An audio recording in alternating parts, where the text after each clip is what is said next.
નમસ્કાર, ગુજરાત ન્યૂઝમાં આપનું સ્વાગત છે અને ડે સ્પેશિયલ કાર્યક્રમની અંદર હું છું માલવી. ડે સ્પેશિયલ કાર્યક્રમની અંદર આપણે અલગ અલગ વિષયો પર ચર્ચા કરતા હોઈએ છીએ અને આપણી સાથે ગેસ્ટ પણ જોડાતા હોય છે. આજનો જે વિષય છે સ્તન કેન્સર, જાગૃતિ જ જીવન. કારણ કે અત્યારે સ્તન કેન્સરના જે કેસો છે તે વધી રહ્યા છે. જે રીતે ગુજરાતમાં હૃદય રોગ વધી રહ્યા છે તેની સાથે સાથે હવે સ્તન કેન્સર પણ વધી રહ્યું છે અને એના વિશે જાગૃતિ હોવી દરેકની અંદર જરૂરી છે.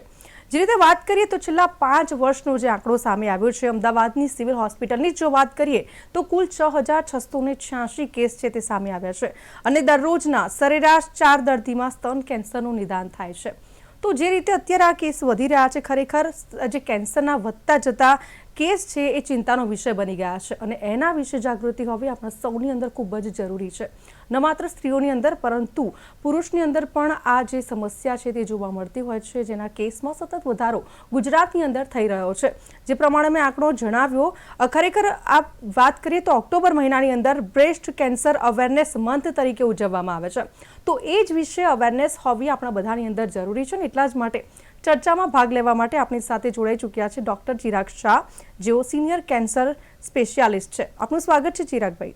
સાથે છે ડૉક્ટર વીર શાહ, જેઓ કેન્સર સર્જન છે. આપનું પણ સ્વાગત છે ડે સ્પેશિયલ કાર્યક્રમની અંદર. જે રીતે વાત કરીએ ડૉક્ટર ચિરાગ, અત્યારે સ્તન કેન્સરના કેસીસમાં સતત વધારો થઈ રહ્યો છે. જે રીતે મેં આગળ જ ડિસ્ક્રિપ્શનમાં જણાવ્યું કે જે રીતે અત્યારે કેસમાં વધારો થઈ રહ્યો છે, છેલ્લા 5 વર્ષમાં 6,686 કેસ નોંધાઈ ચૂક્યા છે અમદાવાદની હોસ્પિટલમાં, સિવિલ હોસ્પિટલમાં. જે રીતે વાત કરીએ તો સ્તન કેન્સરના પ્રારંભિક લક્ષણો કયા પ્રકારના હોય છે, ચેતવણીના એવા ચિહ્નો કયા છે જેને પગલે આપણને ખબર પડતી હોય કે આના લક્ષણો છે સ્તન કેન્સરના, અને ખાસ કરીને અવગણવા ન જોઈએ એ લક્ષણોને. કઈ રીતે જોઈ રહ્યા છો અને કેવી રીતે એના લક્ષણોને આપણે પારખી શકાય? આ વચ્ચે મને ફોન બે આવી ગયા કટ કરવા પડે, એટલે કેન્સરનું કઈ રીતે વહેલા નિદાન થઈ શકે એ સવાલ છે? નહીં, કેન્સરના પ્રારંભિક જે લક્ષણો છે. લક્ષણો છે, હા. હા, તો લક્ષણો વિશે જણાવશો અને ચેતવણીના ચિહ્નો કયા છે? જી રાઈટ. તો સૌથી અગત્યનું વસ્તુ જાણવાની એ છે કે બ્રેસ્ટ કેન્સરની ગાંઠ મોટા ભાગે પેઇનલેસ હોય છે. એટલે જેના કારણે નિદાન થવામાં મોડું થાય છે એનું એક મુખ્ય કારણ આ છે કે પેઇનલેસ ગાંઠ હોય એટલે લોકો એને ઇગ્નોર કર્યા કરે, એમ થાય કે આ તો સામાન્ય ગાંઠ હશે, કઈ તકલીફ નથી, એટલે ગંભીર વસ્તુ તો ના જ હોઈ શકે. તો પેઇનલેસ ગાંઠ પણ નવી થાય, નાનામાં નાની પણ હોય તો પણ એકવાર એની તપાસ કરાવવી જરૂરી છે. પહેલા આપણે એમ માનતા હતા કે આ 40-50 વર્ષની ઉંમર પછી જ થાય, પણ હવે અનફોર્ચ્યુનેટલી નાની ઉંમરે પણ હવે જોવા મળે છે. હમણાં જ અમારે એક 25 વર્ષની બેનને નિદાન થયું.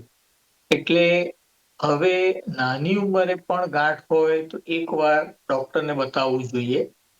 મેમોગ્રામ નોર્મલ હોય તો પણ એની આગળ તપાસ જરૂરી છે.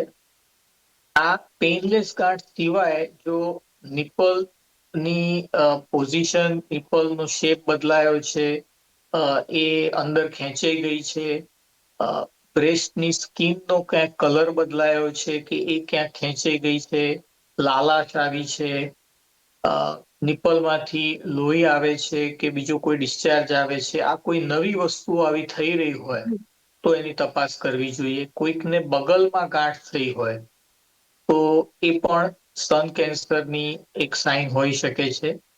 તો આવી કોઈ પણ વસ્તુઓ લાગે તો એની તપાસ કરવી જોઈએ. અને નાની ઉંમરથી એટલે 30 વર્ષની ઉંમરથી બહેનોએ એવી ટેવ પાડવી જોઈએ કે દર મહિને એકવાર જાતે સ્તનની તપાસ કરે, જેથી એમને ખ્યાલ આવે કે પોતાની નોર્મલ શું છે અને એમાં કોઈ ફેરફાર આવે તો એને તરત પકડી શકે. અને પછી 40 આસપાસથી દર વર્ષે એકવાર ડોક્ટર પાસે પણ ચેકઅપ કરાવે. આ વસ્તુઓ જરૂરી છે જેનાથી બહુ વહેલું નિદાન થઈ શકે છે.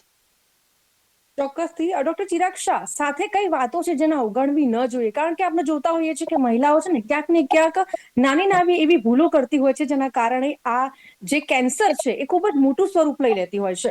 તો કઈ વાતો છે જેને અવગણવી ન જોઈએ?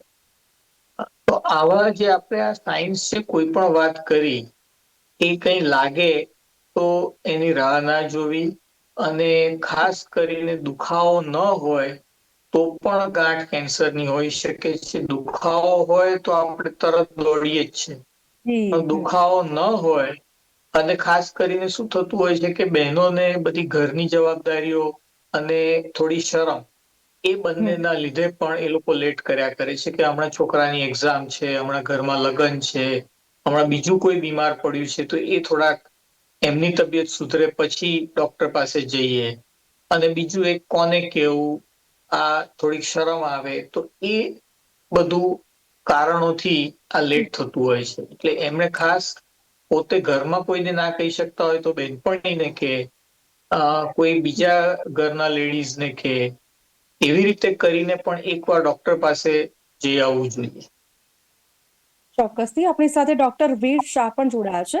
ડોક્ટર વીર, જે રીતે આપણે વાત કરી તો સ્તન કેન્સર વિશેની સામાન્ય ગેરમાન્યતાઓ હોય છે, તેવી કઈ ગેરમાન્યતાઓ છે જેને આપણે અવગણવી ન જોઈએ?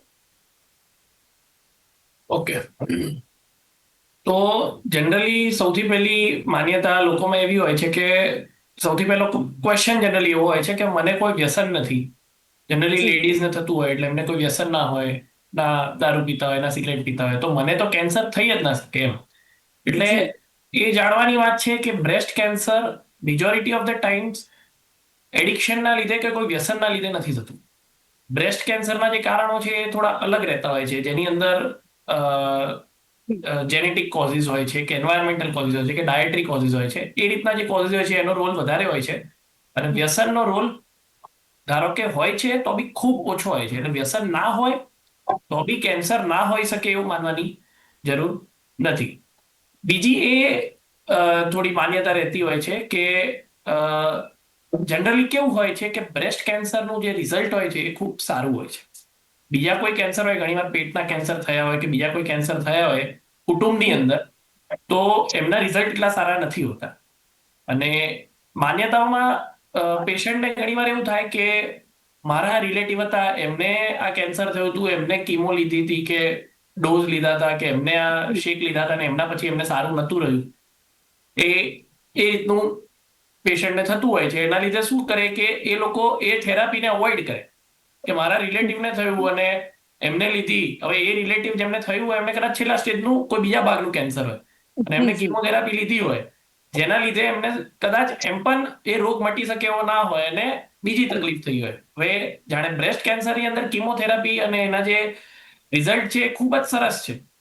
એટલે એની અંદર ઘણીવાર પેશન્ટો એવું વિચારીને નથી લેતા હોતા. અને ત્રીજી માન્યતા એવી હોય છે ઘણા લોકોને કે જે માથાના વાળ છે, નો ડાઉટ જી. બ્રેસ્ટ કેન્સરની જે થેરાપી ડોઝ લેતા હોય એનાથી વાળ ઉતરતા હોય છે, પણ એ 100% જનરલી પાછા આવી જતા હોય છે. એટલે એ એક એવી માન્યતા હોય કે મારા વાળ જતા રહેશે તો કદાચ પાછા નહીં આવે. અને આજે તો આપણે એવી બી ટેકનોલોજી છે જેનાથી એ વાળ કદાચ આપણે એ જે એર કુલિંગ કે કરીએ તો એ વાળ ના પણ જાય. અને સૌથી મોટી જે ગેરમાન્યતા છે એ છે કે આપણે અગર સ્તન બચાવીને ઓપરેશન કરીએ છીએ તો કદાચ કેન્સર પાછું આવવાનું જોખમ વધારે થશે, અને જો સ્તન આખે આખું નીકાળી દઈશું તો કદાચ કેન્સર પાછું નહીં આવે. એ સૌથી ખોટી માન્યતા છે, કેમ કે એવી ઘણી બધી સ્ટડીઝ છે જેમાં ક્લિયરલી એવું કન્ક્લુઝન આવે છે કે તમે જી. સ્તન બચાવો કે સ્તન સંપૂર્ણપણે નીકાળી દો, જે ટ્રીટમેન્ટ છે એ ગાઈડલાઇન્સ પ્રમાણે જો તમે કરો તો પાછું આવવાનું જોખમ સરખું જ છે, જે બી ખૂબ ઓછું છે બેવમાં, પણ જે છે એ બેવમાં સરખું છે. એટલે આવી જી. ઘણી માન્યતા હોય છે. એના સિવાય ઘણી માઇનર બીજી માન્યતાઓ હોઈ શકે કે હવે આમને થયું હતું તો મને થશે જ, બટ મેન આ માન્યતાઓ હોય છે. જી. ડોક્ટર વીર, જે રીતે આપે જણાવ્યું કે આ જે કેન્સર છે, બ્રેસ્ટ કેન્સર, એની અંદર અલગ અલગ સ્ટેજીસ હોય છે. તમે જે પ્રમાણે કીધું કે ભાઈ અન્ય કોઈને છે પરંતુ એમને જોઈને એ રીતના એ ટ્રીટમેન્ટ પ્રિફર કરતા હોય છે, પરંતુ સ્ટેજીસ અલગ અલગ હોય છે જેના લઈને ટ્રીટમેન્ટ પણ અલગ અલગ થતી હોય છે. જે રીતે વાત કરીએ તો આપે જે રીતે જણાવ્યું કે વ્યસન, દારૂના વ્યસનની કે પછી કોઈ પણ વ્યસન હોય, ખાસ કરીને મોટા ભાગે મેદસ્વીપણું અને દારૂના સેવનથી શું સ્તન કેન્સરનું જોખમ વધી જાય છે? શું માનવું છે આપનું? એટલે વાત મારી માનવાની કરતા બી જે રિસર્ચ છે એ પ્રમાણે હા, જી. જી. દારૂ પીવાથી જોખમ વધે છે. મેદસ્વીપણ એટલે ઓબેસિટીથી બી જોખમ વધે છે. જી. પણ એવું નથી કે જે સ્ત્રીઓ દારૂ નથી પીતી એમને ના જ થાય. જે સ્ત્રીઓ ઓબેસ નથી એમને ના જ થાય. ઇનફેક્ટ મેજોરિટી ઓફ જે સ્ત્રીઓને થાય છે એમને ના દારૂનું વ્યસન હોય છે, જી ના મેદસ્વીપણા હોય છે. હા, મેદસ્વીપણું તો ચલો તો બી ગણી શકાય, પણ એની હવે પાછી ડેફિનેશન હોય કે ઓબેસ, વેરી ઓબેસ, એ પ્રમાણે કે વધારે કે ઓછું. પણ હા, અગર આપણે ખાલી એ બેની વાત કરીએ તો હા, એ બે વસ્તુથી જોખમ વધે છે ખરું. જી ડોક્ટર ચિરાગ, જે રીતે સ્તન કેન્સરના પ્રમાણ જે કેસના છે વધી રહ્યું છે, તો શું બદલાતી જીવનશૈલી, અત્યારની જે રિસન્ટલી જે લાઈફસ્ટાઈલ આપણે જીવી રહ્યા છે, સ્તન કેન્સરના વધતા કેસોનું મુખ્ય કારણ એ હોઈ શકે છે? મોટે ભાગે એ જ એનું મુખ્ય કારણ છે. કારણ કે જે ઘણા બધા અલગ અલગ સ્ટડીઝમાં જે જી રિસ્ક ફેક્ટર બ્રેસ્ટ કેન્સરના છે એમાંના મેજોરિટી લાઇફસ્ટાઇલ રિલેટેડ છે, જેમાંના અમુક બદલવા બહુ અઘરા છે, જ્યારે જી કે અમુક આપણા હાથમાં છે. તો જે અઘરા છે એવા છે કે આપણી જે હવે લગ્ન મોડા કરવા, પછી મોડા બાળકો કરવા, જી ઓછા બાળકો હોવા, બાળકોને સ્તનપાન ઓછો સમય કરાવવું, આ બધા પણ રિસ્ક ફેક્ટર છે. હવે મોડર્ન લાઈફસ્ટાઈલમાં આને આપણે સંપૂર્ણ પાછા ભૂતકાળની જેમ જવું શક્ય નથી કે 20 વર્ષની ઉંમર પહેલા પહેલું બાળક થઈ જાય વગેરે. જી પણ જે આપણા હાથમાં છે લાઈફસ્ટાઈલ, એમાં સ્મોકિંગ, આલ્કોહોલ, એ જી બંને રિસ્ક ફેક્ટર વધારે છે. ખાસ કરીને જો નાની ઉંમરે, 30 થી ઓછી ઉંમરે ચાલુ કર્યું છે તો. જી બીજું એક બહુ મોટું ફેક્ટર છે ઓબેસિટી, એટલે કે સ્થૂળતા, વધારે વજન. એ આપણા હાથમાં છે ઘણા ખરા અંશે. પછી આવે મોડા સૂવું, બહુ મોડા સૂવું અને મોડા ઉઠવું. એ ઘણા બધાને સાંભળીને નવાઈ લાગશે, પણ આપણા શરીરમાં એક મેલેટોનિન નામનું હોર્મોન બને છે, જે મુખ્યત્વે રાતના 10 થી 2-3 વાગ્યા સુધી બને છે. અને એ ઘણા બધા કેન્સર સામે પ્રિવેન્ટિવ ફેક્ટર છે. એટલે જો એ આપણે મોડા ઊંઘીએ છીએ તો એ હોર્મોન આપણા શરીરમાં બહુ ઓછું બને છે, અને એનાથી પણ કેન્સર થવાની શક્યતા વધે છે. એટલે ઓકે એ ઉપરાંત છે ફિઝિકલ એક્ટિવિટી. એટલે જો જી શાળા કોલેજના સમયથી લઈને ફિઝિકલ એક્ટિવિટી જો ઓછી થઈ હોય તો એ પણ બ્રેસ્ટ કેન્સરનું એક રિસ્ક ફેક્ટર છે. હવે અનફોર્ચ્યુનેટલી ભણવાના પ્રેશરમાં ઘણા બધા બાળકો હવે બહાર રમવા જતા નથી, ઘણી બધી સ્કૂલોમાં પણ પ્લેગ્રાઉન્ડ જ હોતા નથી, એટલે જી બિલકુલ આઉટડોર સ્પોર્ટ પણ ઘણું ઘટી ગયું છે. તો જી આ બધા લાઈફસ્ટાઈલ રિલેટેડ ફેક્ટર્સ છે, આપણા હાથમાં છે, અને ઘણા ખરા અંશે આપણે એને કંટ્રોલ કરી શકીએ. જી જે રીતે આપણે જણાવ્યું કે નાનપણથી કસરતનો અભાવ હોય છે, ક્યાંક આપણે જે પ્રમાણે જણાવ્યું કે ખરેખર અત્યારે આપણે જોઈએ તો બાળકોની જે રીતે પરવરિશ થતી હોય છે, ખાસ કરીને અત્યારે સ્પોર્ટ્સ ના લેવલની આપણે વાત કરીએ તો મોટા ભાગે અત્યારે નાના બાળકો જોજો તમે ફોન સ્ક્રીનિંગ એટલે કે ફોનનો ઉપયોગ કરતા થયા છે, જેથી કરીને જે ફિઝિકલ એક્ટિવિટીઝ છે તે નથી થઈ શકતી હોતી. આ સાથે આપણે જે કારણો જણાવ્યા છે, સ્મોકિંગ, આલ્કોહોલ, ઓબિસિટી, મોડા સૂવું, મોડા ઉઠવું, આ બધા પણ એક રીઝન હોઈ શકે છે, જે રીતે આપણે જણાવ્યું છે. પરંતુ જે રીતે વાત કરી હવે કે સ્તન કેન્સર છે એનું વહેલું નિદાન શા માટે મહત્વનું છે, ડોક્ટર વીર? તો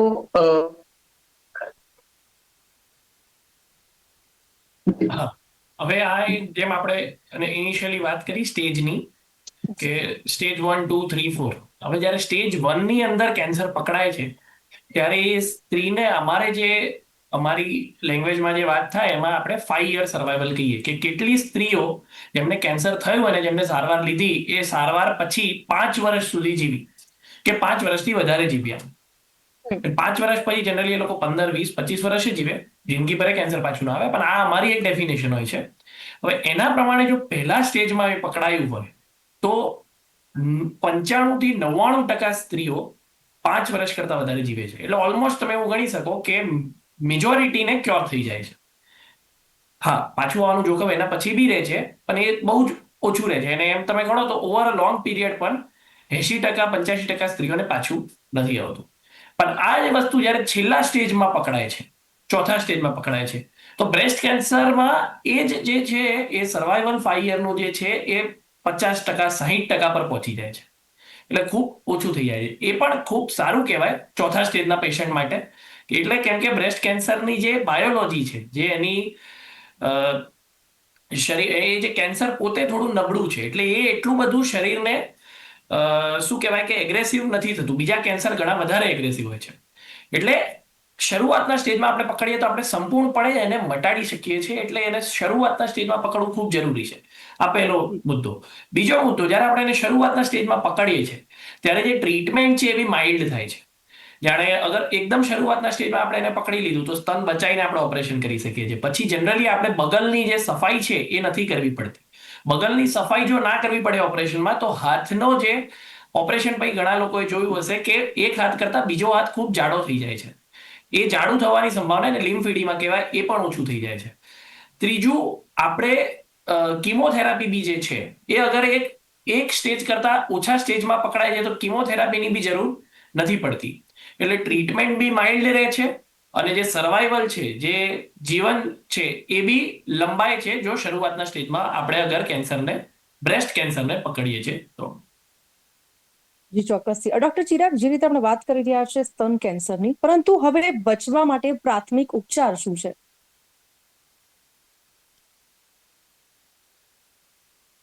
ડોક્ટર ચિરાગ, યસ. મારો અવાજ આવી રહ્યો છે ને? જી જી, મારો અવાજ આવી રહ્યો છે? હા. જી. બોલ, મને સોરી, વચ્ચે ફોન હતો એટલે મારું. ઓકે. સ્તન કેન્સરથી બચવા માટે પ્રાથમિક ઉપચાર શું છે? કઈ રીતે બચી શકાય પ્રાથમિક તબક્કે? તો એટલે બચવા માટે એટલે થાય જ નહીં એના માટે, કે શરૂઆતની સારવારની વાત કરો છો આપ?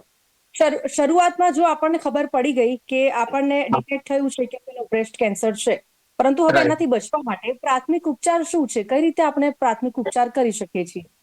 તો જો બહુ વહેલું સ્ટેજ હોય તો સીધું ઓપરેશનમાં જઈ શકાય છે.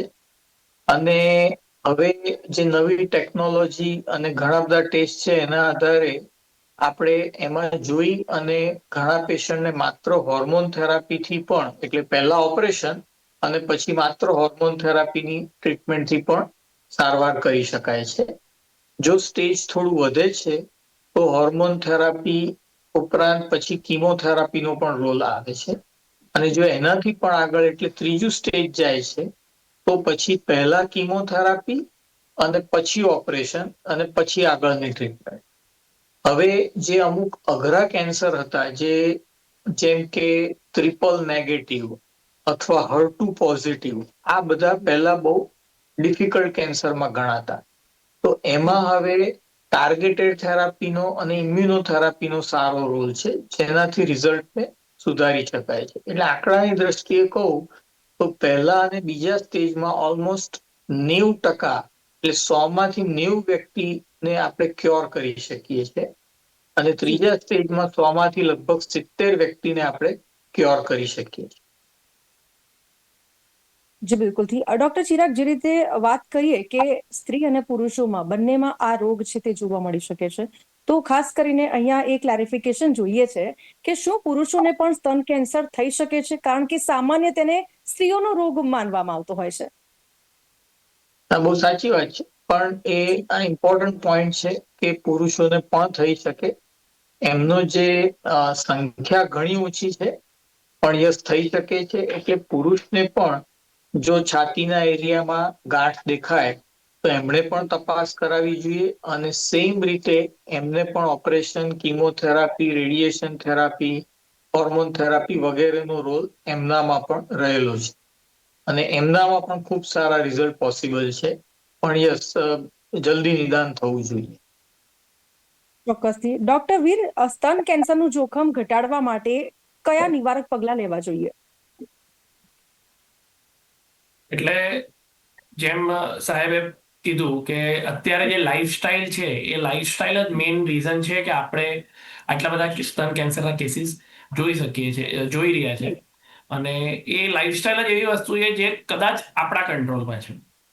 હવે એમાં શરૂઆતથી ચાલુ કરીએ તો સારો ખોરાક ખાઓ, પ્રોસેસ્ડ ફૂડ્સ ને જે છે, જેમાં આર્ટિફિશિયલ શુગર્સ હોય એ ના ખાવી, સમયસર સૂઈ જવું, પૂરતી ઊંઘ લેવી, કોઈ વ્યસન ના કરવું, જેટલી બને એટલી એક્ટિવિટી કરવી, જેટલું બને એટલું આપણે ચાલીને જઈએ નજીકમાં, થોડા દાદરા લઈએ, બરાબર. આ રીતના જે સ્મોલ ચેન્જીસ જે છે જે આપણા હાથમાં છે આપણી લાઈફસ્ટાઈલમાં, મેઇનલી એક્સરસાઇઝ, ડાયટ અને સ્ટ્રેસ રિલેટેડ. સ્ટ્રેસ આપણે ઓછો કરી શકીએ. આ જે વસ્તુ છે જેના લીધે એક સિમ્પલ લેંગ્વેજમાં કહું તો બોડી જે છે એ બોડી બી એક મશીન છે. એને એક સારું એન્વાયરમેન્ટ મળશે, એને સારું ખોરાક મળશે, એને સારો રેસ્ટ મળશે, એને સારું શું કહેવાય કે ઓઇલિંગ મળશે. આપણે જે એક્સરસાઇઝ છે ઓઇલિંગ છે. બંધ રાખવું અને સુઈ જવું બરાબર એ રેસ્ટ છે. અને બરાબર એને જો ખોરાક મળશે તો એનું જે સેલ્સ છે એ નોર્મલી બધા કામ કરશે. આ બધામાં આપણે જો એને ડિસ્ટર્બ કરીએ, બરાબર ખોરાક ના લઈએ કે એક્સરસાઇઝ ના કરીએ કે ઊંઘ ના લઈએ કે સ્ટ્રેસ લઈએ કે બીજા કોઈ બી વસ્તુ કરીએ જે આપણા કંટ્રોલમાં છે કે નથી, તો એનું જે છે ફંક્શનિંગ ખરાબ થશે. એટલે એ સેલ જે છે એ બરાબર રીતે ડિવાઈડ નહીં થાય, એમાંથી એના થોડા શું કહેવાય કે પ્રોબ્લેમ્સ ચાલુ થશે ને ઇવેન્ચ્યુઅલી એમાંથી ધીમે ધીમે કરતા વર્ષો જતા કદાચ કેન્સરનો જોખમ થશે. ચોક્કસથી. એકદમ શોર્ટમાં જવાબ આપજો. અત્યારે જે આ મંથ ચાલી રહ્યો છે બ્રેસ્ટ કેન્સર અવેરનેસ મંથ, તો તેને લઈને જે લોકો છે તેમને શું મેસેજ આપવા માંગુ છો? ટૂંકમાં જવાબ આપજો. સો અવેરનેસમાં બે વસ્તુ હું કહીશ જે સૌથી ઇમ્પોર્ટન્ટ છે. એક એ છે કે આ રોગથી ગભરાવા જેવું નથી. કદાચ કોઈ તકલીફ છે, કેમ કે આ સ્ત્રીને પોતાને જ ખબર હોય છે, બીજા કોઈ આજુબાજુ દેખાતું નથી, ખબર નથી હોતી, તો સ્ત્રીએ શરૂઆતમાં જ એ વસ્તુનું ક્યાંક હેલ્પ લેવા માટે કે ડોક્ટરને કન્સલ્ટ કરવું જોઈએ. અને બીજું એ મગજમાંથી નીકાળી દેવું જોઈએ કે આ સ્તન આખું નીકાળી દઈશું તો આપણને આનાથી વધારે સારું સર્વાઈવલ મળશે કે જોખમ ઘટશે. એ સ્તન જે છે એ સ્ત્રીમાં ખાલી સર્વાઈવલ માટે નથી, એના સન્માન માટે છે. એટલે કોઈ બી ઓપરેશન છે જ્યાં સ્તન બચી શકે તો એ બચાવીને જ કરવું જોઈએ. ચોક્કસથી. ડોક્ટર ચિરાગ, આપને પણ સેમ ક્વેશ્ચન પાસ કરું છું. શું મેસેજ આપવા માંગો છો? વહેલા સુઈ વહેલા ઉઠવું, ફિઝિકલ એક્ટિવિટી, બાળકોને ખાસ રમવા મોકલો અને એડલ્ટ્સ પણ આઉટડોર એક્ટિવિટીની ટેવ પાડે અને હળવો ખોરાક લેવાની ટેવ પાડે. જી, ડોક્ટર ચિરાગ અને ડોક્ટર વીર, આ બંને અમારી સાથે જોડાયા, ચર્ચામાં ભાગ લીધો એ બદલ થેન્ક યુ વેરી મચ.